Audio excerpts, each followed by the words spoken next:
An empire. Please take your seats and give a round of applause for exclusive Black Status presenters Billie, Welch, and Val Tunks.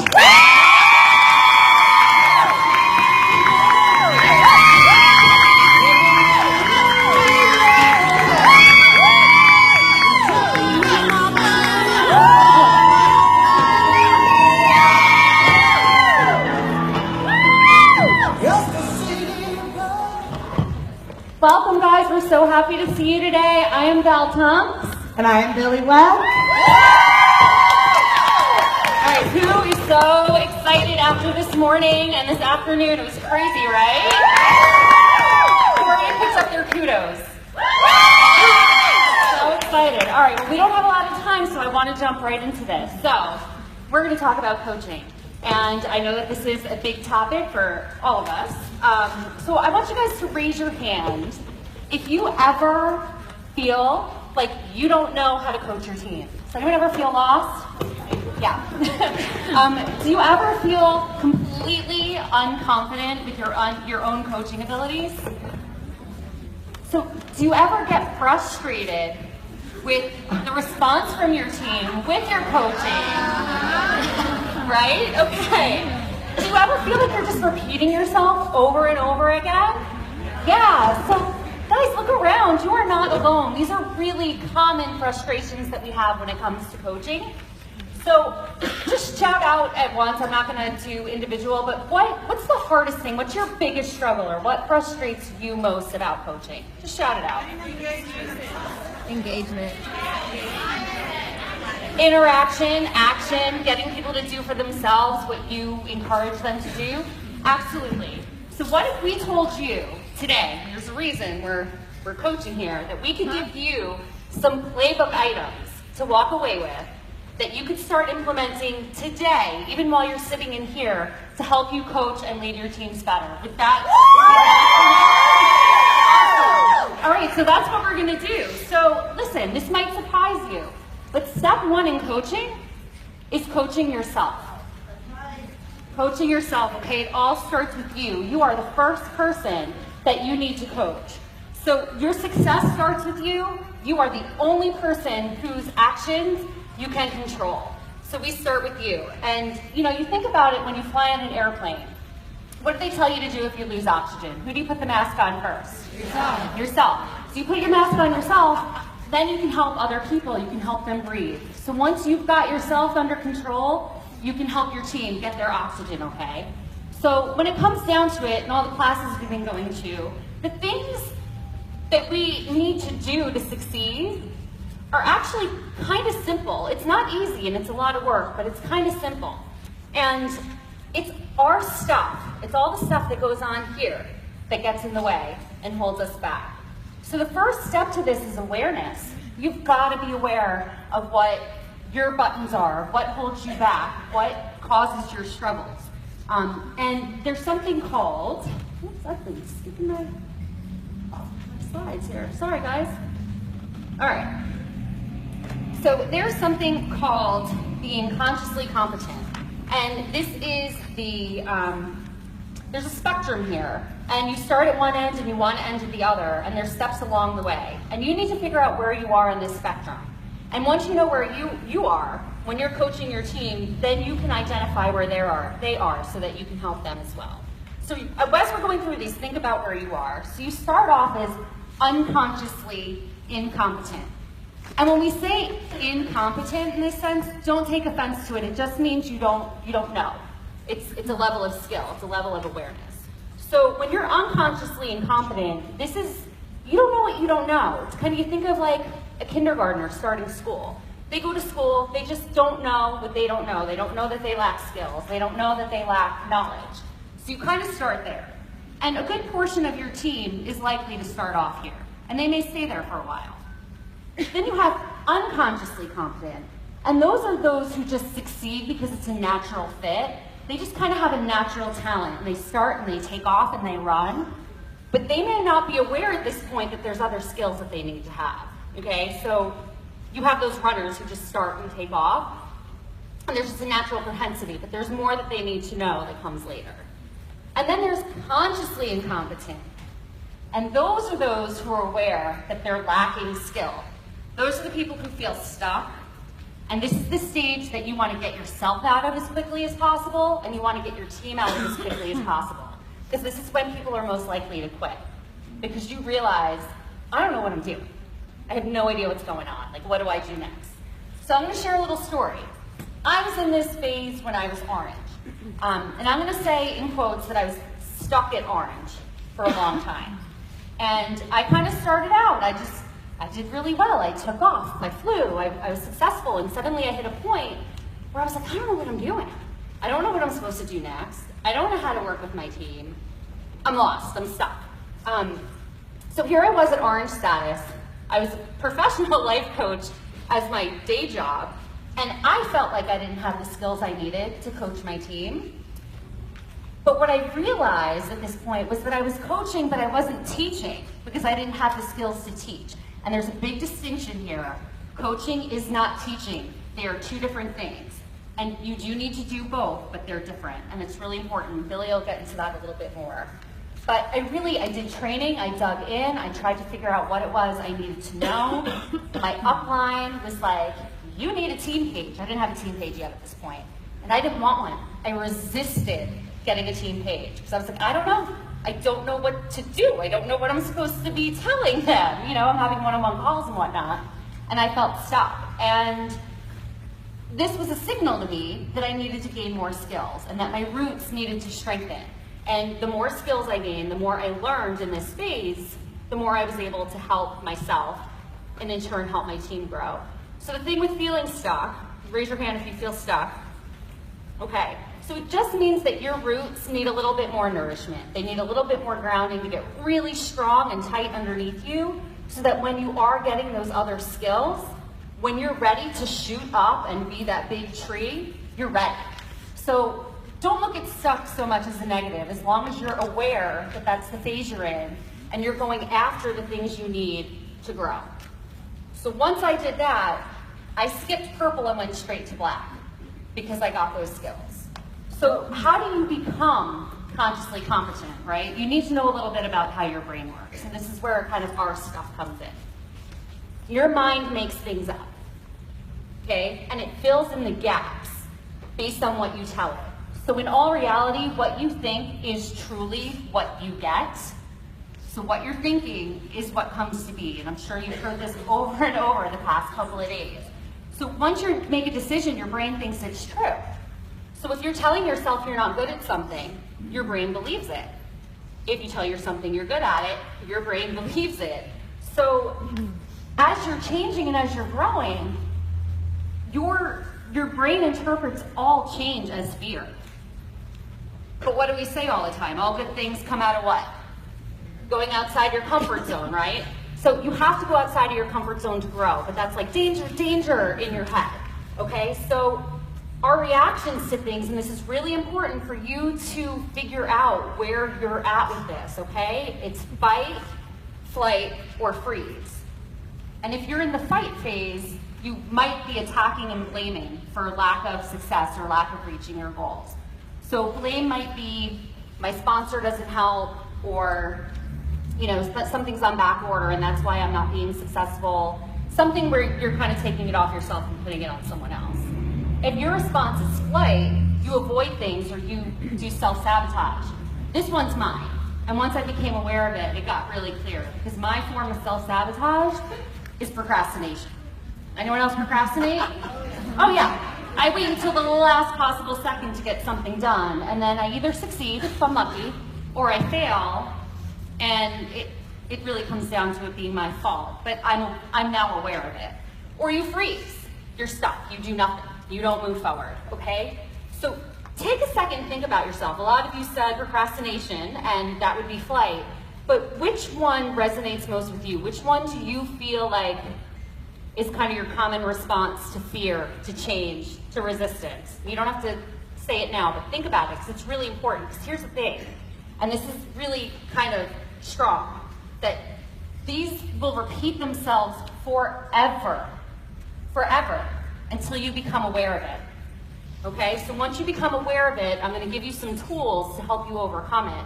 But you've got to know, you've got to be aware of yourself and what's going on up here and what's holding you back, okay? So now you know these things, right? So you need to get your conscious mind, which is what you want, to line up with your subconscious, which is what your brain believes. So you need to learn to reframe. And I'm going to tell you guys something. You all have a superpower. Every single one of you has a superpower. And that superpower is the ability to control your thoughts. We can all do it. It takes a lot of practice and it's not easy. And even once you start practicing it, you have to practice it forever. But you all have the superpower to control your thoughts. And I'm going to tell you, your thoughts are either your superpower or your kryptonite. Okay? And this is so big that I'm going to embarrass myself and put myself up there as a superhero because this is huge. This comes down to everything. You've got to be aware of your thoughts. And once you're aware of those thoughts, you can start to change. Okay? So we want you to have, like, what you're thinking is what you get, and I want what you're getting to be what you want. Right? You want all of that. Okay, so ignore any stories that you're telling yourself that you don't like, and only look at what you want. So now you've got the awareness, you know where you are, then what? Right? This is where a lot of us get stuck. You're like, okay, I sabotage, okay, I have negative feelings. What do I do? So I'm going to give you guys some tools for you to practice on yourselves that you can then in turn use with your teams to help with all of these things that keep us from growing. Okay? So the first one, we've got some I am statements, which, have you heard of I am statements? Yeah. How often do you practice your I am statements? Right? We know it, we got to do it. So I want you to just repeat after me a couple times. Say, I am strong. I am strong. I am confident. I am confident. I am smart. I am smart. I can do this. I can do this. Okay, so you guys need to write down the ones that you really struggle with and say these out loud to yourself every day. Write them on your mirror. I use my eyeliner. I use my favorite color. When I was going for black, I used that black liner and I wrote things on my mirror, okay? We've got visualization that you can do. So who, after seeing all these parades the past couple of days, has a goal next year to walk as a certain color? Right? Yeah, everybody in here. It's awesome. Okay, so close your eyes for a second. I want you to picture yourself. You know what the stage looks like. You know what this is like. Picture yourself as that color walking across the stage. What does that feel like? Excitement. Excitement, right? What does that sound like? What do you hear? Woo! Party! Right? So sit down and picture that. Think about that. Visualize what you want. Do not visualize what you don't want. Okay, you've got to put out there exactly what you want, because remember, your brain gives you what you're telling it to be true. So if you're saying, I'm walking next year as orange status, you keep that in your head, and then you start to act and do the things that you need to do to get to orange status. Okay, here's another one, breathing exercises. I do this one all the time because I have a lot of anxiety. Everything freaks me out. I'm always scared.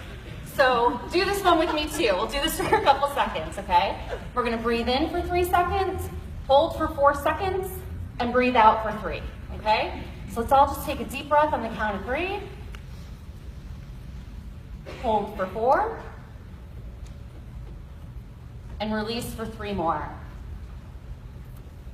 How's that feel? That feel good? Do it a couple more times. It really calms you down. It centers you. It's what I was doing over there as I prepared to get on stage. Okay? You need tools to manage everything that you have going on. Okay, then here's another one. Pretty powerful. It's a fist movement, and you're just going to say, I am confident. I am confident. I am confident. Okay? And I want you to yell it out. Will you guys do that with me? I am confident. I am confident. I am confident.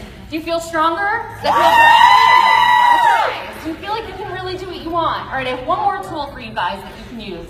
And some of these resonate with you more than others, so you stick with what you like. But this one's called tapping. Has anyone done tapping before? Oh, good. Some of you guys have. Okay, I had heard of it over and over again, and I kind of always just like aside because it sounded kind of weird to me. And then I heard about it a little bit more, and I decided to give it a try.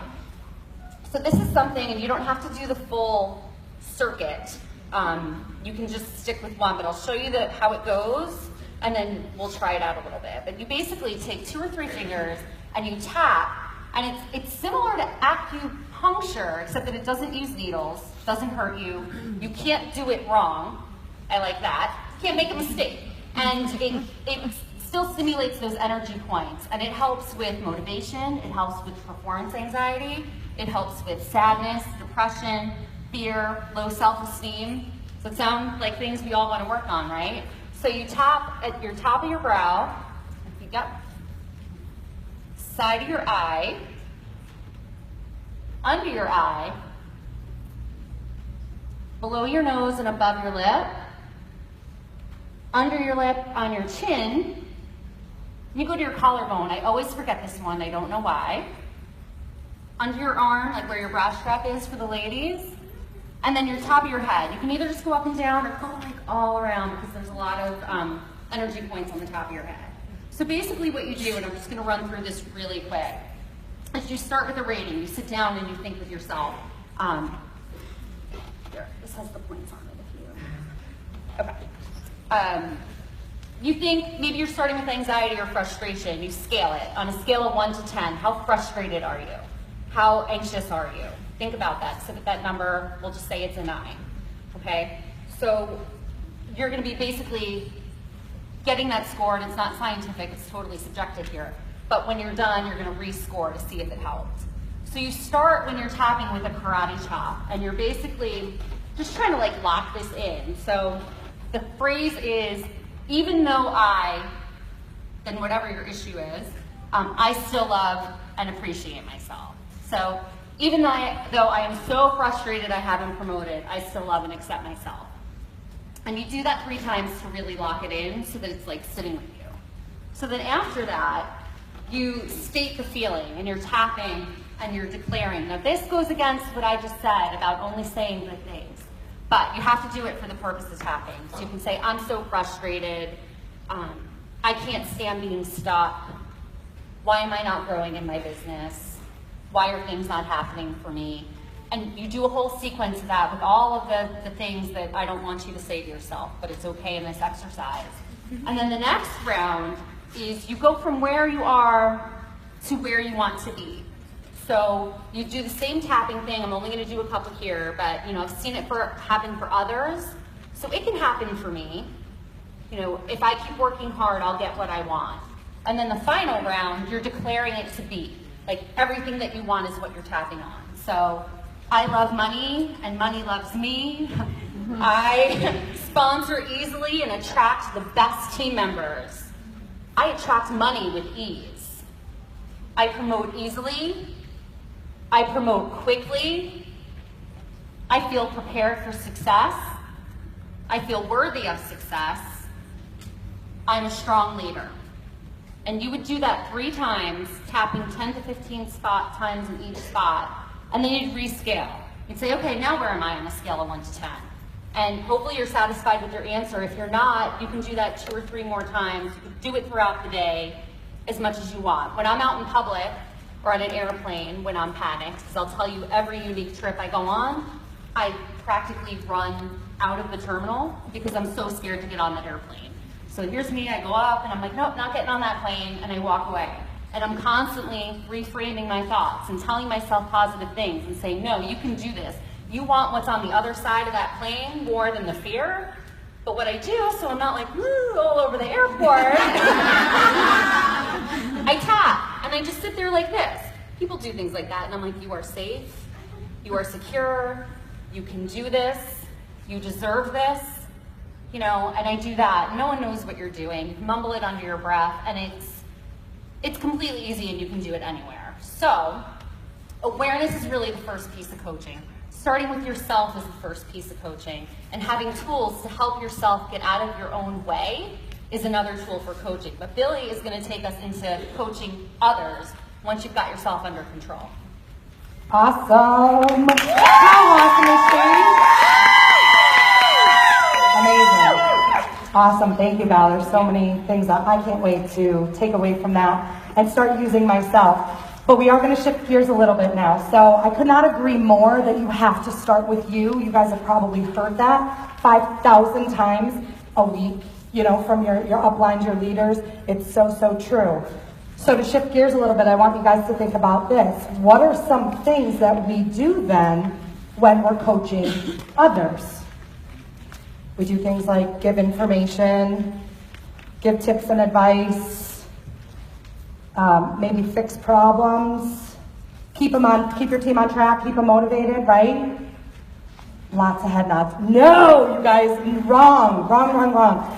You see, this is how most of us view coaching, okay? And I, for one, know that I was leading my team very strong, but I was so grateful to get this topic for convention because I now know that leading and coaching are two very, very different things. And it can hurt your business, and you have to understand that coaching is unlike any of those things I just mentioned. When you're giving tips and you're giving, you're teaching information, that's training. We do a lot of that. When you're fixing problems, you're more focused on things that probably already happened and more counseling so that it doesn't repeat itself. When you're keeping them on track and motivated, you guys, that's something we cannot do for anyone. So if you leave with nothing else today, take that pressure off of yourselves. You cannot motivate someone who is not motivated. That must come from within. And so while a lot of this might sound like coaching, and there certainly are some similarities, coaching is a completely different type of conversation. That's the biggest thing. Coaching is basically a lot of asking and not much telling at all. And I love this. I got this from Val. Coaching is basically like putting your detective gear on and getting in there with your team until you get to whatever it is you need to figure out, what their goals are, what their vision is, what their current situation is a big part of it, uncovering solutions with them. And so now that Val has shared with you guys some amazing, the importance of self-coaching and some amazing techniques and tools that you could walk out of here with today and take with you to use, what if I also told you that today you can leave here knowing who to coach, how to coach them, a super, super, super simple coaching model that you can use, and even some sample questions that you guys saw in your chairs so that you could walk out of here today feeling comfortable and knowing exactly where to start. Do you guys think that that would be something that would help your business, help your team? Yes, absolutely. So let's get right into it, but first, I want to tell you guys a little story. And it's important and it's all going to come back around. When I started with Unique, I literally knew nothing. I knew nothing about network marketing. I mean, I knew some things. I knew nothing about this industry. I knew nothing about network marketing. I knew nothing about really the beauty industry even. And anybody that's ever heard me speak before or, watched my videos or anything like, you guys have heard me talk about this. I literally learned how to do makeup because of my Unique business. I came into this using like the same 4 or 5 products since I was like, I don't know, maybe like 15. That's a little embarrassing, but I had my products I used and I didn't really know much more. And I knew nothing about the industry as a whole. And so I knew that if I was gonna be successful, I had to start seeking out top leaders in the industry that have already done it. And I did. I became a sponge. I started following as many leaders as I possibly could, not even just within Unique, but in the entire network marketing industry as a whole. Watched video after video, attended webinar after webinar, read book after book, and it was so funny to me because no matter who the person was, what business they were with, what product they had, male, female, regardless of their race, gender, age, location, regardless of all of that, there was one reoccurring theme that just kept repeating itself, and that was, in order to be successful in this business, you have to grow a team. You have to. And my team knows I lead with sponsoring, okay? Which is a whole nother class for a whole nother time. But it's so, so, so super important. And it was so exciting for me to hear these success stories and hear these lives that were being changed and the money that was being made. And I knew that if I just followed their advice, that I too maybe one day could be a top leader with my company. And so that's exactly what I did. And by my 1-year anniversary with Unique, I was leading a team of almost about 500, 100 of which I brought in and personally sponsored myself. And so we were, it was my focus. I did what they said. And so we were growing like crazy, okay? We were growing like crazy, which meant I was answering questions like crazy, which meant messages were coming in like crazy. And I mean, I'm not gonna lie, it was exhausting. We became a Black status team that next month after my 1-year anniversary. So I mean, it was wild, you guys. It was a wild ride. It was a little exhausting, I'm not gonna lie. But it was also the year of my life that I am so proud of. And I would do all over again any day of the week. And but the thing is that my number one, not my number one, but one of my biggest driving forces in this business, and anyone that follows me on social media knows that I hashtag create a life you love, hashtag time freedom. That's huge to me. And so here I am, we've got this crazy momentum going, we're growing at a rapid pace, and more team members, more messages, right? Is anybody relating to this? And sometimes you're like, how in the world am I even gonna keep up with this, right? So I had to stop and really look at what was going on. And what I realized very, very, very quickly is that I was violating the golden rule of business. Does anybody have any idea what that is? Anybody? 80-20. Yes, the 80-20 rule. The 80-20 rule, and while it's so simple, you guys, this is so powerful, and I'm gonna connect it all back to how this relates to coaching your team. The 80-20 rule states that 80% of your team is going to only produce about 20% of your results, okay? That's all they've got in them, and it's okay. But that's all they have. That's sales, that's sponsoring, that's overall everything, okay? But that 20% of your team, they're gonna produce 80% of your results, okay? And so what I realized very quickly is that I was basically spending the majority of my time on the 80%, okay? The majority of my time was being spent with women who wanted my advice, wanted tips, wanted tools, sometimes just wanted my energy in their space to say, you can do this. And I was building incredible belief with my team, but they weren't implementing the tools that were being given, AKA, they weren't being coachable. And we're women, and so we have that thing where we want to help everyone, and we want to, so you keep doing it, but you have to recognize that, okay? And the thing is that I want you guys to understand, I am not saying that those women, those team members of yours don't deserve your time, your love, your attention, your energy. They do just as much as anyone else. But when it comes from a business standpoint, you have to learn how to coach them in a different way, in a group setting. And this is why team pages are so important for you and for your team culture, okay? You're gonna be able to get to all of them, the majority of your team, in one place, saving a lot of your time, saving a lot of your energy for either one-on-ones or like small focus groups. However you decide you want to do coaching, you save the majority of your time for that. And did you mention Deb?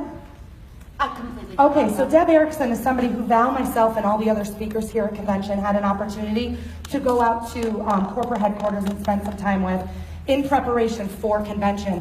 And one of the things that I learned from Deb, and if you guys don't know Deb Erickson, write that name down. You need to know her. She is life-changing in and of herself. She is one of the most talented, unbelievably amazing coaches I've ever had the privilege of learning from, and then being in her space is just a whole different level. But get to know her, learn from her. take anything away from her you possibly can. One of the things I've learned from Deb is that your 20%ers, all right, your 20% that is producing 80% of your result, they're gonna grow over 16 times faster and then the rest of your team. And so this, for me, was a huge aha moment. Mainly because a lot of women you talk to are a little bit afraid of success because you feel like it's going to consume you, right? I'm going back to my story of my first year in the business. I was like, how in the world I'm looking at, the Sherry Browns and the Amber, I'm like, how in the world do you even have time to sleep, okay? And a lot of women are afraid of that success because of that. Can anyone relate to this? Do you sometimes ask yourself that? And so I want to share a little secret with you guys. The bigger you get, the easier this business becomes if, and only if, you're coaching your 20%ers effectively. Because think about it. If you're coaching your 20%ers effectively, and then they're coaching their 20%ers effectively, and then they're coaching, an empire is going to form around you. And your workload will not be reflected by the size of your team. So you have to recognize that. You can't feel bad about that. You can't question yourself as a leader. You have to recognize people that are not being coachable, and that's absolutely fine. We all know we have people on our team who just come into it for the discount, or they come into it because they want the sisterhood, or they just come into it because they're feeling a little bored and they just want something to do. Regardless of whatever the reason is, there's nothing wrong with that. And you want to make sure that you're giving your love, your support, your time, and attention to all of those women in a group setting. So you have the majority of your time then to focus on your 20%ers who are going to explode 16 times faster than most other women in the business, okay? And so once you know who you should be coaching, let's now talk about how, right? Does anybody want to know, like, how the heck do you have a coaching conversation? So, thank you. So I'm going to share with you guys, and it's on the paper that's on your chairs, and we're going to refer back to that as well in just a little bit. But I picked the GROW model because what I love about this coaching model is it's not only super simple to learn and use, but it's really easy to teach. And so it's going to be something that you could take away with you today and help your team also start to use, okay? And step one in the coaching model is goal, okay? This is basically just to understand what that person wants, okay? This could be a status goal. This could be something that maybe they're struggling with. It's gonna vary, okay? But you have to start with knowing what their goal is. Once you understand their goal, you can then move into the next phase of the coaching model, the coaching conversation, which is reality. Where are they at right now? What is their current situation? This is basically asking your 20%ers to give you a self-assessment. And I will tell you guys that this is such a powerful phase in a coaching conversation, because what it does is it brings up a lot of those excuses that we've held on to, that we allow ourselves to hold ourselves back in our business. And it also is where a lot of self-discoveries will take place. And that in and of itself can be absolutely life-changing for someone. All right? Yes, awareness. Going back to exactly what Val just talked about. All right, so you know their goal. You know the reality of the situation. You know exactly where they're at. Now you can easily flow into the third phase of this conversation you're going to be having, which is options. What are we going to do? What can we do? Okay? This is basically going to be a conversation with, like I said, either that team member or small group, if you're doing group coaching. How do we bridge the gap from where you are right now to where you want to be? This is where a lot of brainstorming is going to happen, and they're going to know what their options are. So you have their goal, you know the reality of their situation, you know what their options are, and then you can very easily flow into the fourth and final phase of this coaching conversation you're having, which is way forward. What will they do? Okay, what is the action plan And when are they going to put it into effect? This phase of the conversation is so super important, you guys, so that everything is super clear and precise. They don't walk away with any confusion. You don't feel like you just wasted your time. They don't feel like they just wasted their time. There's an actual action plan and a timeline attached, which is going to inspire accountability, okay? So that's pretty simple, right? But some key things in order for this to be effective that must be present during these conversations in order for any of this to even have a chance of helping someone move forward is number one, 0 assumptions can be made. Number 2, 0 judgment can be issued. Number 3, 0 advice should ever be given. Okay? And lastly, and this one's going to be really hard. I still struggle with it a lot. All right? Not going to lie. Basically, when you're coaching, when you have your coaching hats, because we wear lots of hats in this business, right? When you have your coaching hat on, your opinion, my opinion, it does not matter, okay? Your opinions do not matter when you are having that coaching conversation. Coaching is all about your team members and not about you at all. You are there to help them get to where they want to be, to bridge that gap, okay? To help them have those self-discoveries, to grow in their leadership, to grow their confidence, all right, to really help them live a full life. Because when you feel good about what you're doing and you're able to be successful, right, you feel good. And the thing is that a full life for you is going to look different than a full life for me. So it's going to be very, very different, and that's okay. All right, so that's the coaching model. It is super simple. I want to share with you guys now, I wanted you guys to walk out of here with those questions today because you literally, it's going to feel, here's the thing about a coaching conversation, is that it's not a normal kind of conversation that we're used to having, right? We're used to people asking us questions as leaders, and then we're giving them our advice. We're giving them tips. Do this, don't do that. This is the best approach. That's the best approach. So it's going to feel a little awkward at first, I'm not going to lie. But literally with using those sample questions that you all had on your seats when you walked in, you could walk out of here today, go pick up the phone, schedule a coaching call with one of your team members, and you can be successful with that piece of paper. And the sample questions that I put on there, you guys might notice, are all open-ended questions. Who, what, how, where, why, okay? Open-ended questions inspire flow in the conversation, all right? So that it'll help take away from maybe if it's feeling a little awkward for you at first. But just to go over those super quick for goals. So what is the goal you set for yourself is something you can ask to get the conversation started. Super simple, right? What does success look like to you? Again, your perspective and someone else's perspective are always going to be so different. So you need to ask that question so that you know. Why do you want to achieve this goal, all right? We all know how important your why is in this business, okay? So you need to bring that out in the very beginning of a coaching conversation with somebody. Remind them why they're there. Why are you doing what you're doing, okay? Why are you putting all the effort into your business that you are? And then how important is it to you that you achieve this? You can then go right into the reality section. Talk me through what's happening right now for you in your business. What has gotten you to where you are?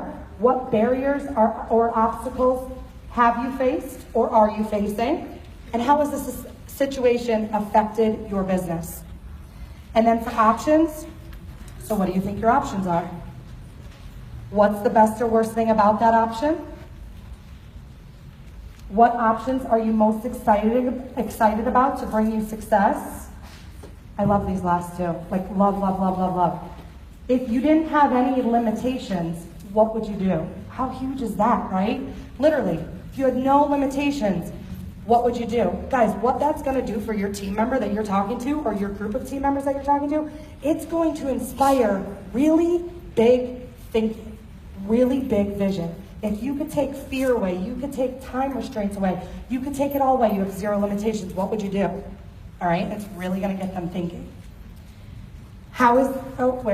What do you think I would suggest you do? I really like this question, and I put it on there because this ties the trainings and the teachings and the things that are happening in your team page back to the coaching conversation, okay? So instead of just telling them or giving them the advice again, it's what do you think I would suggest you do, all right? And it really is going to make them think, like, I have the answers. I know what I need to do already. I just need to do it, okay? And then you can go right into the fourth section. What actions are you going to take? When are you going to start? How are you going to make sure you do it? On a scale of 1 to 10, how confident are you in achieving this? That's super important because that'll if there's still any doubt anywhere, you can help them overcome that. And then, what do you need or want from me? Anybody who knows me knows that I'm completely obsessed with my team. Team culture is everything. It needs to be a part of coaching. Your team always needs to know that you are there to help them. I can't even look at them when I talk about them. You are there to help them succeed, okay? When it becomes about your team more than it becomes about you, which is exactly what coaching is, that is when you're going to be wildly, wildly successful. But all of those sample questions that I just gave you guys, they are to extract information. Did you guys all see that and feel that in the questions that were used? It's to extract information. You're not giving or telling them anything new. You're simply using skillful questioning, which is going to help grow confidence. It's going to help your team members step into their greatness that we all know lies within them, but sometimes we have a hard time seeing ourselves. And then with duplication, they're going to be able to do the same for their 20%ers and over, and you are going to watch your empire grow more and more and more every single year with no end in sight. Awesome. So many. Right? Okay, so we're going to recap here, but if you had an aha moment, or maybe two today, can you shout it out? Yeah? Okay, lots of aha moments, right? So this all starts with you. You've got to start with the awareness, and then the 80-20 rule, when I learned that, I was like, oh my gosh, my life has now changed. The grow model, all of these things. And, a piece of this is the coaching to advance. You just tie all of this in over and over and over. It's the same repeated things over and over, day in, day out, for this to grow forever. So we've got one more little... Yes, so you guys might have noticed our jerseys. Super cute. It's all Val, I take no credit. But we really did that intentional. Oh, I skipped a couple here. By putting our last names on the back.